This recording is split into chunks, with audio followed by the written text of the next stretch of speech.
عليكم حبيباتي، مرحبا بكم معايا في فيديو جديد ووصفه جديده. كما راكم تشوفوا وصفتنا تاع نهار اليوم الكاطو. كما دائما رانا في كاطو العيد.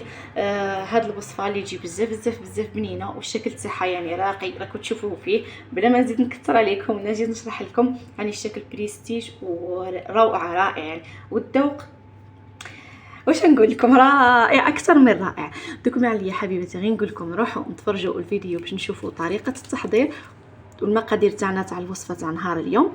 واللي اول مره تزور القناه تاعي وكيف عجبتك الوصفه نقول لكم ما تبخليش عليا وابوني وفعلوا الجرس ليصلكم كل جديد. ومشتركاتي الاوفياء ما تبخلوش عليا تاني بلي جام ولي كومونتير. دوك نروحوا المكونات تاعنا اللي غادي نحتاجهم في لاباطش. عندي 250 غرام زبده، عندي نص كاس سكر كلاصي، عندي حبه بيض كامله وجوج صفار، وعندي مغرفه كاكاو بني.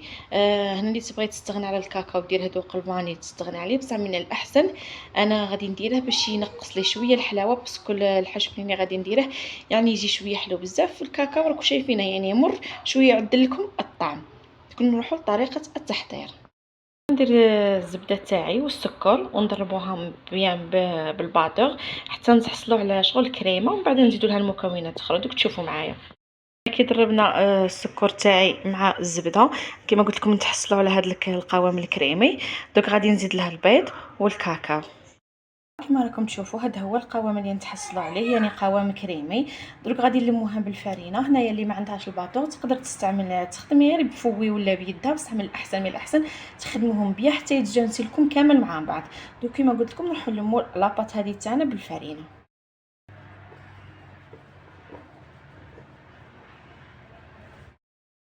وكما دائما نوريكم في الوصفات نتاعي تاع الكاطو، ماذا بكم لاباط صابلي ما تعجنوهاش، يعني غير تلموها كما راكم تشوفوا فيا. درك انا غير بالاصابع تاعي وراني نلمها. فوالا ها هي لاباط نتاعي اللي نتحصلوا عليها كي لميتها. عفوا كما راكم تشوفوا فيها هي يعني تجي طريه وما تكونش تتلاصق معاكم. دروك انا هنا غادي نخليها شويه في الفريجيدان تقبض روحها عاد نبدا نخدم فيها. دوك نروح نخدم هذاك الكاناج تاعي اللي نديكوري به من الفوق. من بعد ما بيد عفوا لاباط تاعي راها تريح في الفريجيدان. هنايا عندي 100 غرام شوكولا بالحليب، اي نوع تاع شوكولا تبغيوه، وعندي 80 غرام زبده غادي ندوبهم مع بعض. من بعد نزيد لهم 150 غرام شوكولا طاغتيني، شوكولا للطالي.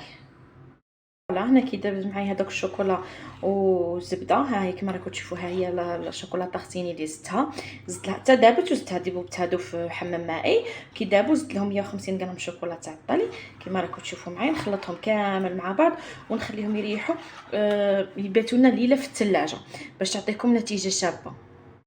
فوالا ها هو الكناج تاعي كما قلت لكم غادي نغطيه بابي فيلم ونخليه ليله في الثلاجه. ومبدا بكم يكون متلاصق مع السطح يعني ماشي هنا الفوق باش ما يديرلكمش هذيك القشره الفوقانيه. نروحوا نجيبوا القوالب تاعي اللي انا غادي ندير فيهم. انا استعملت هذا الشكل هذا،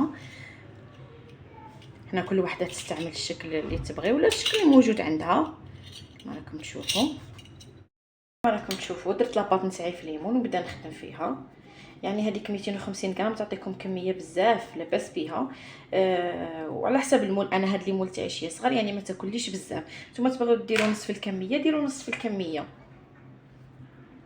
فوالا نكمل انا كامل لاباط اللي راها عندي ونرجع. هنا كيما راكم تشوفوا كي خدمتهم كامل عمرت لي مول تاعي نثقبهم هنا بالفرشيطه وندحيهم للفرن تاعنا يطيبوا. هنايا كما راكم تشوفوا ها هما الكاطو تاعي طاب. شوفوا كيفاش يجي الشكل تاعه. هنا كما قلت لكم انا غادي نعمرهم ونلصقهم هكا حبه بحبه. هنايا الشكل يعني يبقى لكم اختياري كل وحده على حسب كما قلت لكم المول اللي عندها. فوالا هنا باش غادي نحشيه. هنا كما راكم تشوفوا عندي الشوكولا لي طال شوكولا طاغتيني، وعندي الفويتين غادي نزيدها معها. هنا انا عطيتكم هذا الحشو يجي بزاف بنين، وخاصه اللي يبغيو الطبقه هذيك يبغيو هكا حاجه تكون كريستيوني مقرمشه يجي بزاف كريستيون. نكملوها. واللي تبغي حشو واحد اخر يعني يبقى لها الاختيار، ماشي لازم كيما نقولوا حنا تقيد بهاد المقادير هادو، هاد الصوالح. واش غادي نزيد هنايا اخر؟ هنا عندي هاد الكرانشي كراميل، يعني راه متواجد في الاسواق، البنه تاعه روعه، حتى هو يجيك خانشي كما نقولوا، يجيو فيه الحبيبات كما راكم تشوفوا، يجي حتى هو مقرمش. دوك غادي نعمر حبه بشوكولاته ختيني وحبه بهذيك خانشي كراميل ولصقهم مع بعض. دوك تشوفوا معايا.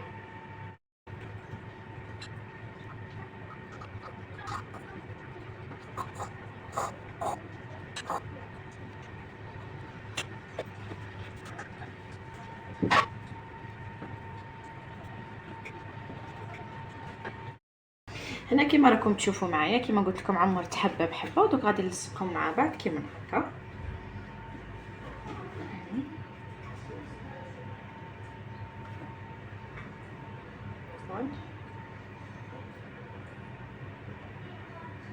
حتى نكمل كامل الكونتيتي اللي راها عندي.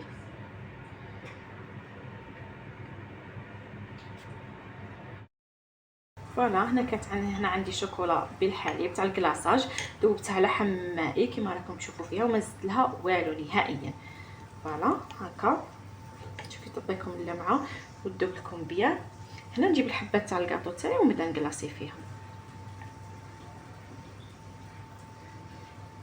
هكا شويه. نفضوا هذيك الشوكولا اللي تبقى باش ما تبقاش بزاف الاطراف، ولا بقات لكم تقدروا تفينيوها تنحيوها بموس ولا.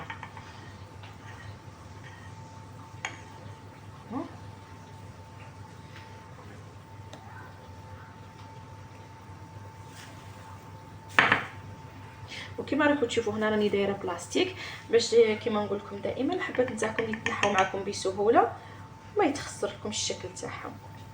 انا نروح نكمل نكلاصي كامل الكونتيتي اللي راها عندي ونرجعوا للتزيين. لما كلاصيت الحبيبات تاع الكاطو تاعي ونشوفوا معايا، غادي ندير لهم هنايا انا رشات بهذاك الناكري السائل باش يعطيهم لمعه شابه كما راكم تشوفوا. اللي كنا خدمناه البارح ها هو بعد ما بات ليله في الثلاجه، ومن بعد كي جبته خليته شويه يطلق روحه باش يساعدنا في الخدمه. درته هنايا في بوشات وغادي نزينو به.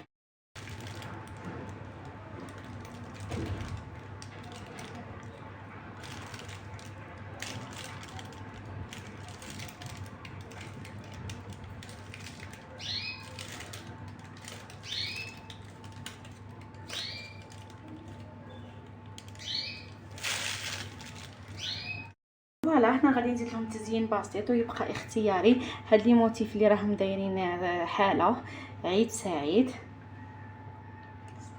فوالا كما هكا.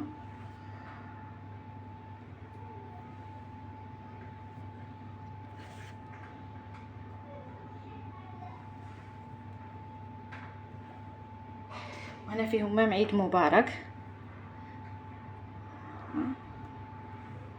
يجري يعطيهم نظره شابه.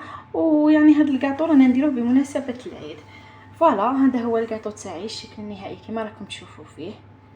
شوفوا يعني يجي ما شاء الله شي بزاف شباب وبريستيج. والبنه نحكي لكم نخليكم نتوما تذوقوها بنفسكم، يعني نتمنى ان شاء الله تجربوه ينجح معكم.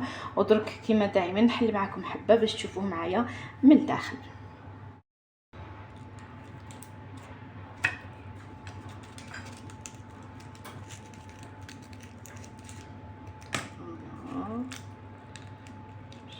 شوفوا لي ديك الريحه ما نحكي لكم. شوفوا لي داك الشكل، شوفوا لي، شوفوا معايا هنايا، شوفوا مليح، شوفوا كيش راهي تفتت يعني بلا ما ندير لها الخدمي والحشو الداخل. البنه ما نحكي، بنه رائعه. دوك حبيباتي معايا نقول لكم تهلاو روحكم في وصفه اخرى ان شاء الله. ونتمنى ان شاء الله تكون عجبتكم وصفه اليوم. وماذا بكم كما دائما نقول لكم ما تبخلوش عليا باللايك ولي كومونتير، ولي اول مره تزور القناه نتاعي تكون عجبتك الوصفه طبعا ما تنسايش بالاشتراك.